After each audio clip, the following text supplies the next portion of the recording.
People love to say that nothing bad happens under your own roof. That evil lives outside, on dark streets, in strange faces, far away from home. That's the most dangerous lie of all. My name is Jessica Randall. I'm 73 years old now, and I've spent most of my life pretending the past didn't happen. Pretending the screams I swallowed never existed. Pretending that monsters don't wear familiar faces. But today, I'm done pretending. I grew up in Oak Ridge, Tennessee, in a 3-room house that looked ordinary from the outside. White paint. A porch swing. Flowers my mother planted every spring. Neighbors waved. People smiled. No one knew what waited behind the walls. My father, John Randall, believed men were kings and women were property. He worked long hours and drank even longer nights. When he was in a good mood, he ignored me. When he wasn't, the whole house learned how to hold its breath. My mother, Martha, survived by shrinking. She moved quietly, spoke softly, and learned how not to be noticed. Her hands were always rough from washing other people's clothes. She believed enduring pain was the same thing as strength. And then there was my brother, Tony. 5 years older. Tall. Handsome. Green-eyed, the kind of boy teachers excused and neighbors praised. They called him special. Said he'd grow up to be someone important. They were right. Just not in the way they imagined. When we were small, Tony was my protector. He taught me how to fish, how to climb trees, how to whistle. If anyone picked on me, he stepped in. I followed him everywhere, convinced that as long as he was near, nothing bad could happen. That belief didn't shatter all at once. It cracked. First came the looks. Lingering. Heavy. The kind that made my stomach knot even, though I didn't understand why. Then came the touches. Casual at first. A hand on my back. Fingers brushing my leg. When no one else was looking. Always with a smile. Always just enough to make me doubt myself. At night, Tony started climbing into my bed. He always had a reason. Thunder. Cold. Bad dreams. Sometimes my mother would wake up and send him back to his own bed. She never looked surprised. That should have told me something. My father, on the other hand, thought it was sweet. Look at that, he'd say, laughing. A family that sticks together. I learned something important very young. Love can be used as camouflage. By the time I was 9, the house felt different. Smaller. Tighter. Like the walls were listening. Tony watched me constantly. If someone complimented me, my hair, my dress, how I was growing, his jaw would clench, his eyes darken. One Easter Sunday, wearing a yellow dress my mother had sewn, everything changed. Relatives filled the yard. Laughter. Food. Normal family noise. Tony pulled me aside. You like people looking at you, he asked. I didn't know how to answer. I didn't even know what he meant. But the way he said it, low, sharp, made my chest feel tight. You belong to us, he added. You don't need anyone else. That was the first time fear crawled up my spine and stayed there. I tried telling my mother not long after. I didn't accuse him. I didn't cry. I just said something felt wrong. She stopped washing dishes. Her hands froze in the soapy water. Then she said the words that would haunt me for decades. Your brother loves you. Don't make trouble where there isn't any. She scrubbed harder after that, like she could erase the truth if she tried hard enough. That was the moment I understood something terrible. My father would never believe me. My mother was too afraid to protect me. And the boy sleeping in the next bed was no longer my brother. He was something else. Something watching. Something waiting. And I didn't yet know that the real nightmare wouldn't begin until the night I turned 11. When Tony stopped asking permission entirely. I thought fear was the worst thing that house could teach me, until I learned what silence costs when screaming becomes too dangerous. There's a moment in every survivor's life when fear changes shape. At first, fear is loud. Obvious. It makes your heart race and your hands shake. Later, fear becomes quiet. Routine. Something you plan around. That's what night became for me. I learned to dread the sound of my parents' door closing. Learned to count footsteps. Learned which floorboards creaked and which ones stayed silent. I slept with my body stiff as a board, pretending to be dead, because sometimes playing asleep was the only defense I had. Sometimes Tony would just stand in the doorway. He wouldn't speak. Wouldn't move. Just watch. I could feel his eyes on me even with my own squeezed shut. My heart would pound so hard I was sure he could hear it. If I stayed still long enough, sometimes he left. Other nights, he didn't. It's just me, he'd whisper, like I was supposed to be comforted by that. Don't act scared. You know me. That was the worst part, he was right. I did know him. Everyone did. The golden boy. The perfect son. The brother who could do no wrong. He told me not to be shy. Said families didn't keep secrets. Said I was special. Chosen. His favorite. Those words still make my skin crawl. I tried to protect myself in small, desperate ways. I locked the bathroom door. He broke the latch. My father blamed me. I bathed with my clothes on. Tony laughed. I wedged a chair under my bedroom doorknob. He pushed until it snapped. Nothing I did mattered. When I turned 11, something shifted. I didn't understand it then, but I feel it now. Looking back, Tony stopped pretending it was accidental. Stopped pretending I had a choice. It happened on my birthday. My mother made a simple cake, cornbread with jam spread thin to make it last. My father barely looked at me. Tony gave me a necklace from a 5-and-dime store and hugged me in front of everyone. The hug didn't end when it should have. His hand slid down my back. Paused. I looked at my mother. She looked away. That night, Tony came into my room and closed the door behind him. This time, he didn't whisper. You're not a kid anymore, he said. It's time you learned. I tried to scream. He covered my mouth.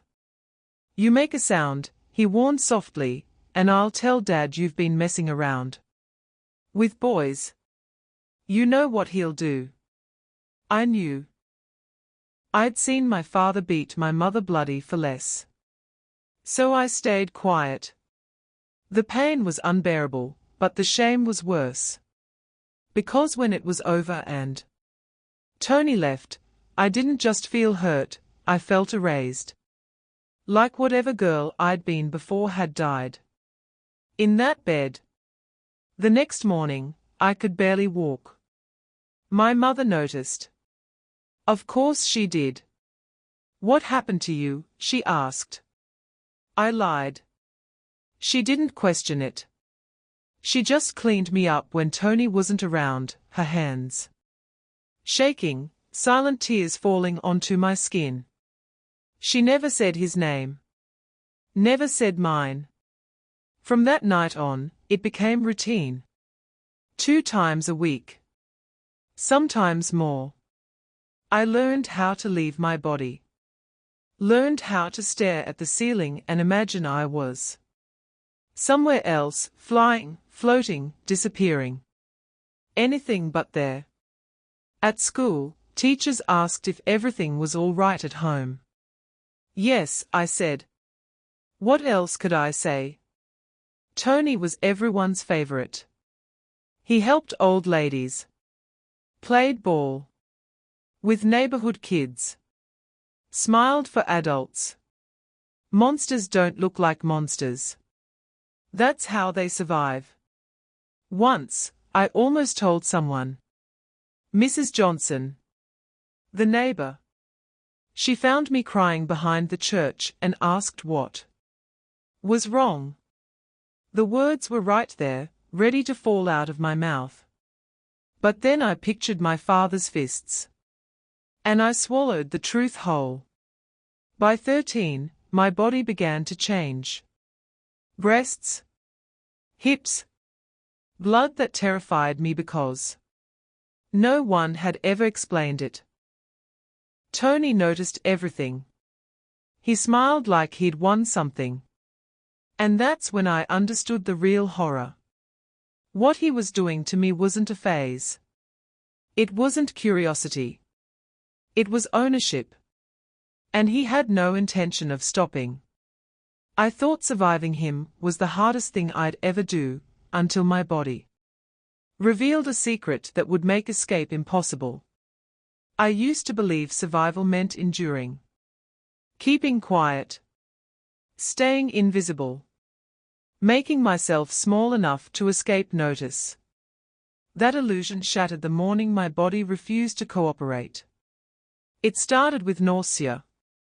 Sudden, violent waves that sent me running outside to throw up. Behind the shed so no one would hear. I blamed bad food. Stress. Fear. Fear always made you sick, didn't it? But the sickness didn't stop. Mornings became unbearable. My breasts ached constantly. My head felt heavy, my legs weak. And then there was the silence, no blood, no pain, no warning. Just absence. I didn't understand at first. No one had ever explained these things to me. Girls didn't get lessons. We were expected to just know. But one afternoon, sitting alone on the bathroom floor, counting on my fingers, the truth hit me so hard I couldn't breathe. 3 months. I was 14 years old. And I was pregnant. I pressed my hand against my stomach like I could push the reality back inside me. Like I could erase it if I didn't look at it too closely. Panic crawled through me, sharp and uncontrollable. I gagged, not from nausea this time, but from terror. A baby inside me, put there by my own brother. I couldn't tell anyone. I knew that immediately. My father would kill me, or worse, kill my mother for raising a girl like me. Tony would twist it into something else. He always did. So I hid it. I wore my father's shirts, my mother's loose dresses. I wrapped rags tight around my stomach until it hurt. Pain was easier than discovery. But a pregnant body doesn't stay secret for long. My mother was the first to notice. She walked into the room one morning while I was changing and froze. Her eyes went straight to my stomach, to my swollen breasts. To the truth I couldn't hide anymore. Jessica, she whispered. My God, are you? I broke. I cried harder than I ever had before. Real crying. Loud. Ugly. The kind that shakes your whole body. I told her I didn't want this. That I tried to stop it. That I was scared. She cried too. And for a brief moment, just a moment, I thought she might finally protect me. We have to tell your father, she said. My blood ran cold. No, I begged. He'll kill me. She hesitated. Fear won. Again. We waited. That was our mistake. Because Tony noticed the changes long before my father did. He smiled when his hand brushed my stomach one night. Smiled like a man who'd planted a flag. You're carrying my proof, he whispered. No one can take that from me. I wanted to die. When my father finally saw my belly, the house exploded. He didn't ask questions. He didn't listen. He raged. Screamed. Accused. Tony stepped in smoothly. She's been sneaking around with that boy from the gas station, he said. I tried to warn you. The lie landed perfectly. My father believed him instantly. An innocent boy's life was destroyed that night. His family fled town under threats and shame. And me? I became the family disgrace. The fallen girl. Tony became the hero, the brother who tried to protect the family's honor.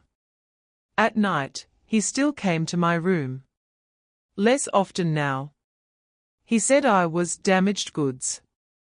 But when he did come, he'd rest his hand on my stomach. This baby is mine, he whispered.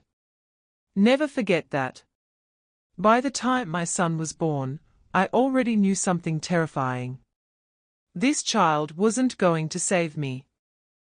He was going to chain me to that house forever. And Tony had plans for him. Plans that made my blood run cold. Because one night, standing over my crib, Tony said something I will never forget. When he grows up, he said softly, he'll be just like me. That was the moment I knew. I didn't just need to escape. I needed to save my son from becoming a monster. I thought giving birth would end my nightmare, but the day my son was born, Tony claimed him too, and that's when I decided I'd rather die than stay. The night my father died, the house didn't feel quieter. It felt alert.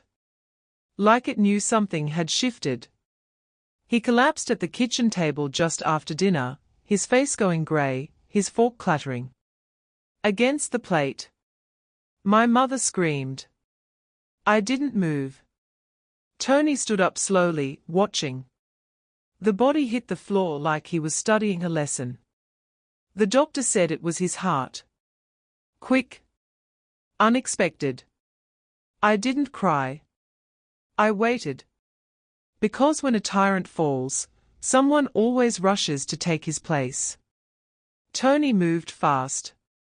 Within days, he had control of everything: papers, money, the land.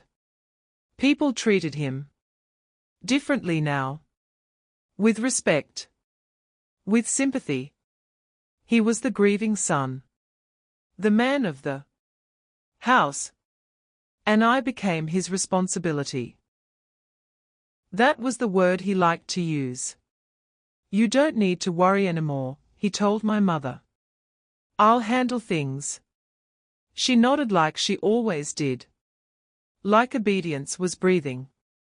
For a brief, dangerous moment, I thought my father's death might change things. That the house might finally loosen its grip on me. Instead, it tightened. Tony no longer hid behind rules or excuses. He didn't need to. He had authority now. He decided when lights went off, when doors locked, when voices were raised or silenced. He also started talking about my son.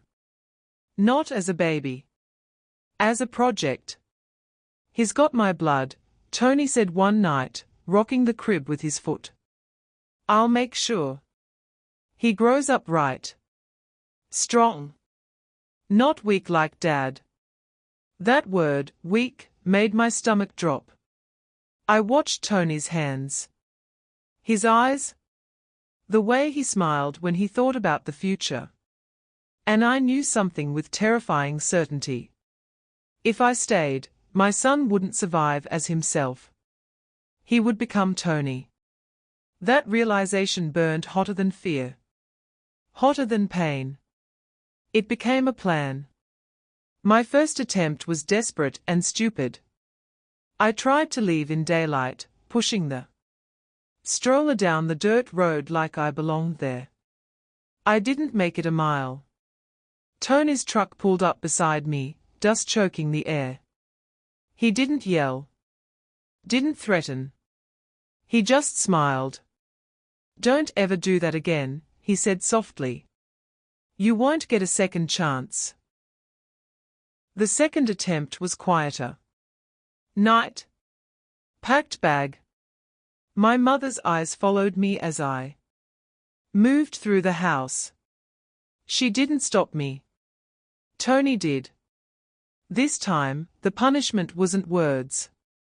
After that, I stopped trying. On the outside. Inside, I was counting. Watching. Waiting. Salvation came from an unexpected place. A woman from church. Mrs. Callahan. She noticed the bruises. The silence. The way I flinched when Tony entered a room. She didn't ask questions. She just said, if you ever need help, come to me. Weeks later, she slipped something into my hand during a hymn. A bus ticket. Washington, D.C. And a folded note with 2 words written inside. Don't wait. The plan formed fast after that. Not perfect. Just possible. I hid essentials in the diaper bag. Money sewn into my coat lining. I memorized bus times. I watched Tony's routines like my life depended on it. Because it did. The night I left, my mother caught me at the door. She looked older than she ever had. I should have protected you, she whispered. I didn't answer. She stepped aside. That was the first and last choice she ever made for me. I ran. Didn't look back. Didn't breathe until the bus doors folded shut and the engine roared to life. As the house disappeared behind me, I felt something I'd never felt before. Hope. But hope is dangerous. Because it makes you believe the worst is over. And I hadn't yet learned that freedom doesn't mean safety. Especially when the person you escaped still believes you belong to them. I thought distance would save me, but miles mean nothing when a monster decides to follow. Washington, D.C. didn't feel real when I first arrived. Too big. Too loud. Too fast. I stepped off the bus holding my son tight against my chest, my legs shaking, my ears ringing from the noise of traffic and strangers shouting into the air like no one was listening. No one knew me here. No one cared where I came from. That anonymity felt like freedom. I changed my name the first week. Jessica Randall became Sarah Reed.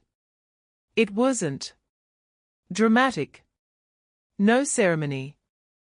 Just a form filled out with a borrowed pen and a steady hand. That didn't feel steady at all. I told myself this was how new lives began. We lived in a single room above a laundromat that smelled like soap and damp heat. I worked 2 jobs, cleaning offices at night, serving coffee in the mornings. My hands cracked. My back ached. I barely slept. But for the first time in my life, no one touched me without my permission. That alone felt miraculous. My son, grew strong.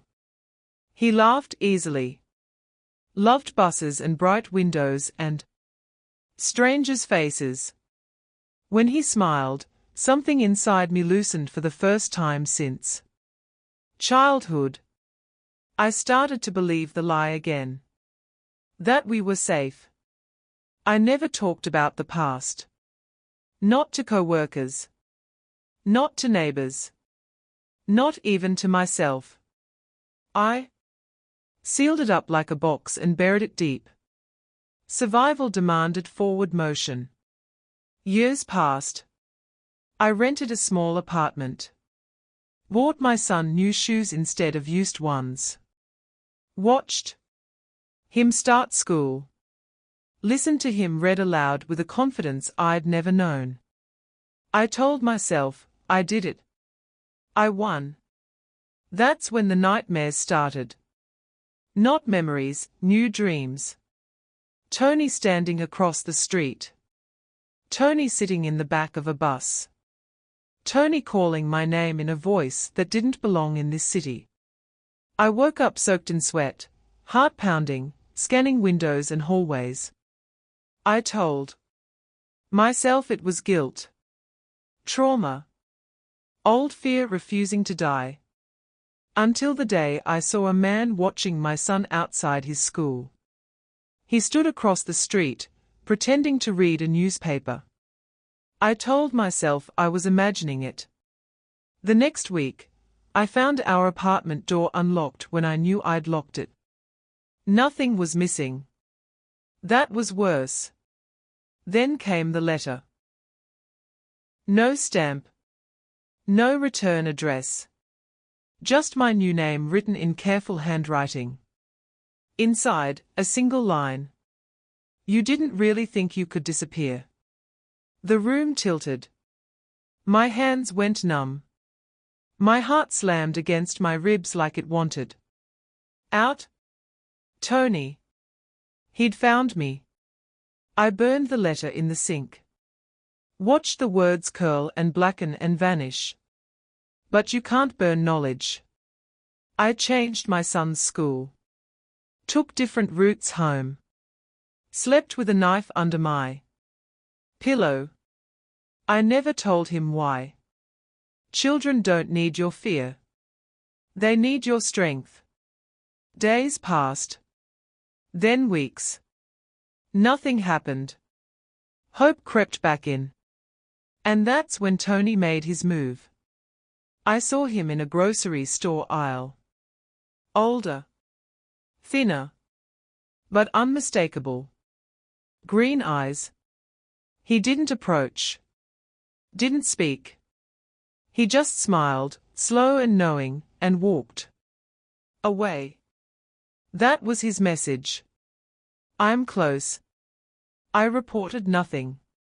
To the police, he was a stranger. To the world, he was nothing. To me, he was gravity pulling me backward. Then, one evening, my son asked a question that shattered me. Mom, he said, why did that man say he knows me? The room went silent. What man? I asked. The one at the park, he said. He said his family. My blood turned to ice. Tony hadn't just found me.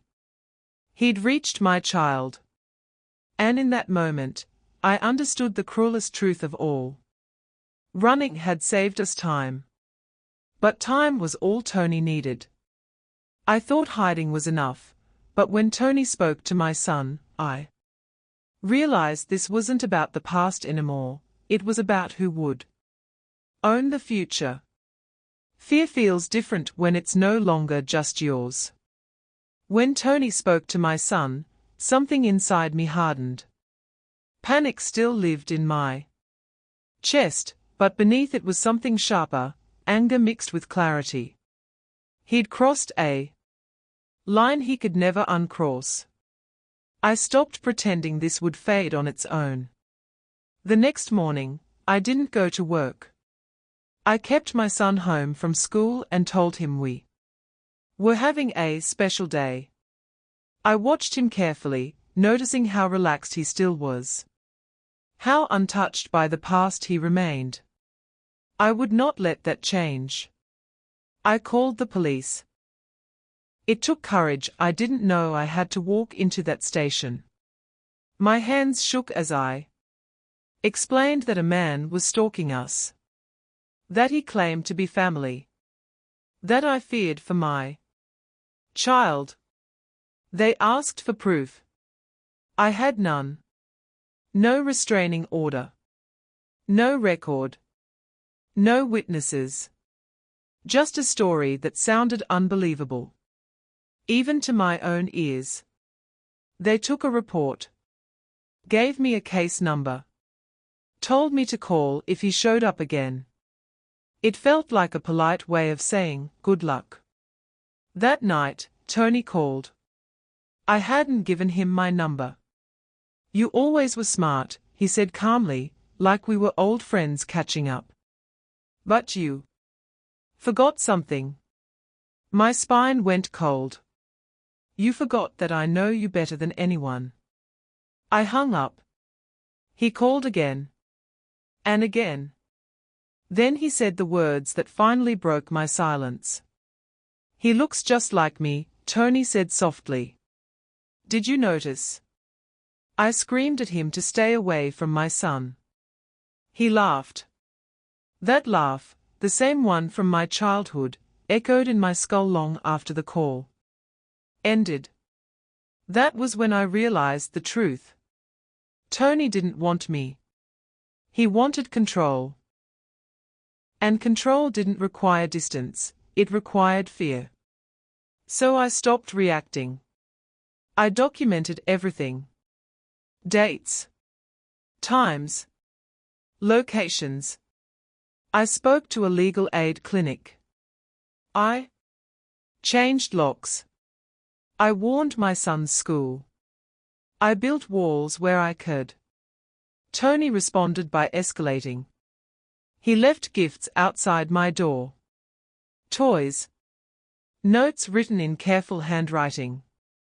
Things that said, I can reach you anytime. But he never crossed a line the law could punish. Not yet. Then one afternoon, I found my mother's name in my mailbox. A letter. Shaky handwriting. She was sick. Very sick. Tony had sent it. That was the twist he knew would hurt the most. I didn't go back. I couldn't. Because I knew what it was, a trap. Tony wanted me in his territory again. Wanted me small. Familiar. Afraid. Instead, I did something he never expected. I told the truth. Not all of it. Just enough. I told a counselor. Then a lawyer. Then a social worker. I put words to things I'd buried. 4 decades. Each time I spoke, the story felt less powerful, like something I was shrinking by naming. Tony sensed it. You're changing, he said the last time we spoke. Careful. You'll regret that. He was wrong. Because change was the one thing he couldn't control. The confrontation came on a rainy evening. Tony waited outside my building, hands in his pockets, looking almost ordinary. I just want to talk, he said. I stepped back. Called the police. For the first time, he looked uncertain. That was when I knew. The power had shifted. But Tony wasn't finished. Before leaving, he leaned close and whispered something that turned my blood to ice. You can tell whoever you want, he said. But if you think the truth will save you, you Don't understand how many people helped me keep it quiet. And then he walked away. I stood there shaking, realizing something terrifying.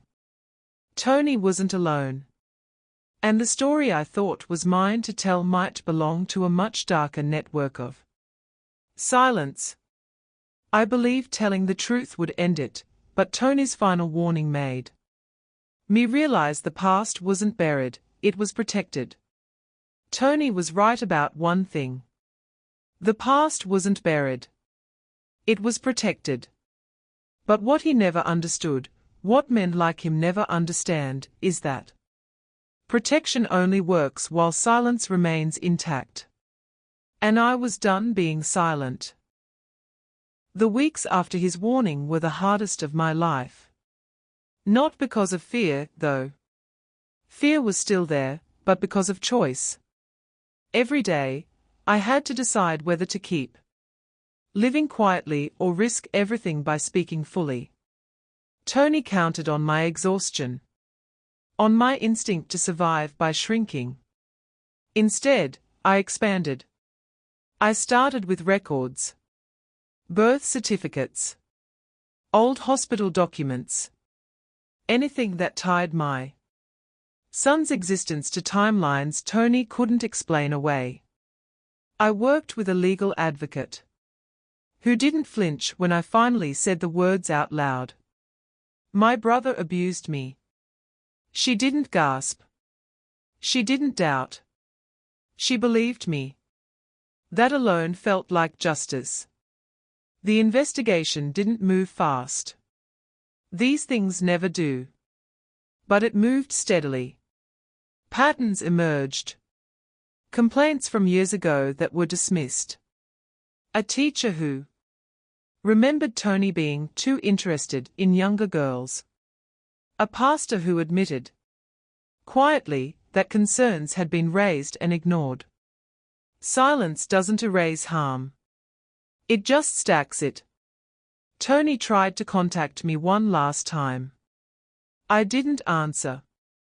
Days later, I learned he'd been arrested, not for what he did to me, but for what he did to someone else. Someone who spoke sooner, louder, with witnesses. That's how monsters usually fall. Not because of one voice, but because silence finally breaks. I didn't attend the trial. I didn't need to. Hearing the verdict was enough. Guilty. Multiple counts. Sentencing followed quickly. Tony never looked at me again. Not in court. Not in memory. Because the moment his name was spoken out loud for what it truly was, he lost his power over me.